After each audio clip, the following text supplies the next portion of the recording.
दरबार में मंत्रियों से बात कर रहे थे तो दरबार में एक चारण कवि जो कि गंभीर मुद्रा में बैठे कुछ सोच विचार कर रहे थे। तो राजा ने कहा कि कविराज आप इतने बेचैन और चिंतित क्यों दिखाई दे रहे हो? तो कवि ने कहा कि महाराज मैं मारवाड़ के भविष्य को लेकर चिंतित हूँ, क्योंकि आपके जाने के पश्चात राज सिंहासन कौन संभालेगा। इसी बात को लेकर मैं तो क्या पूरे गाँव वासी परेशान है। तो राजा ने कहा कि यह तो ऊपर वाले के हाथ में है, अगर हमारे भाग्य में पुत्र की प्राप्ति होनी लिखी है तो जरूर होगी। कवि ने कहा महाराज अगर आप हमारी सलाह लेते हो तो आपको अवश्य पुत्र की प्राप्ति होगी। राजा ने प्रसन्नता से पूछा तो कवि ने बताया कि पोखरण के पास एक भाटियों का गांव है जहां सभी लोग अत्यंत निर्धन हैं। अगर उस गांव की एक सुंदर सुशील लड़की से आप विवाह करते हैं तो मैं विश्वास के साथ कहता हूं कि आपको अवश्य पुत्र की प्राप्ति होगी। इतना सुनते ही राजा ने अगले दिन कवि द्वारा बताए उस गाँव में विवाह के लिए संदेश भिजवाया। कवि द्वारा बताए उस गाँव की एक बेहद सुंदर लड़की के परिवार वालों ने मारवाड़ के राजा द्वारा भिजवाए। विवाह प्रस्ताव को देखते ही प्रसन्नता से उसी समय ही विवाह प्रस्ताव को स्वीकार कर लिया और पंडित से शुभ तिथि पूछकर नियत तिथि के दिन विवाह संपन्न हुआ। इस प्रकार एक छोटे से गांव के गरीब परिवार की एक समझदार लड़की विवाह के पश्चात जोधपुर के राजमहल में रानी बनकर महल की दहलीज पार की। भाटियों के यहाँ एक प्रथा थी कि विवाह के बाद लड़की का भाई बहन के साथ उसके ससुराल जाता है और कुछ दिन वही व्यतीत करता है। इसी प्रथा के अनुसार रानी का भी एक भैरू सिंह नाम का भाई था। वह भी कुछ दिनों के लिए रानी के साथ राजमहल आया। भैरू सिंह ने महल में प्रवेश करते ही अंदर के दृश्य को देखकर काफी खुश हुआ, क्योंकि वह गरीब परिवार से होने के कारण कभी महल के अंदर नहीं आया।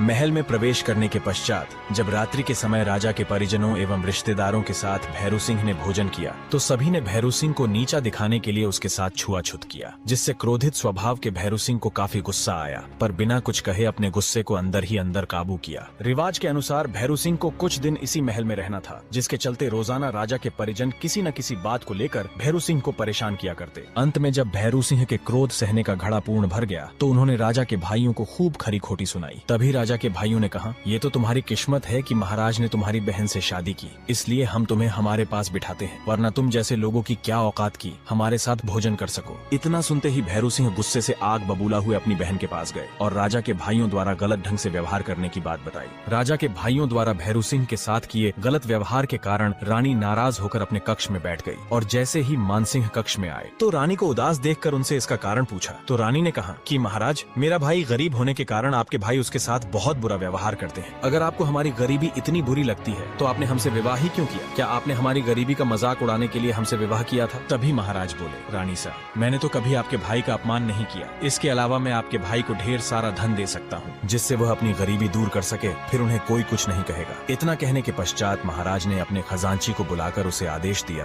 कि आज के बाद भैरू सिंह राजकोष से जितना भी धन ले जाना चाहे उन्हें दे देना। इसके बाद रानी ने अपने भाई भैरू सिंह को बुलाया। भैरू सिंह के आते ही रानी ने कहा भाई तुम्हें जितना धन चाहिए उतना राजकोष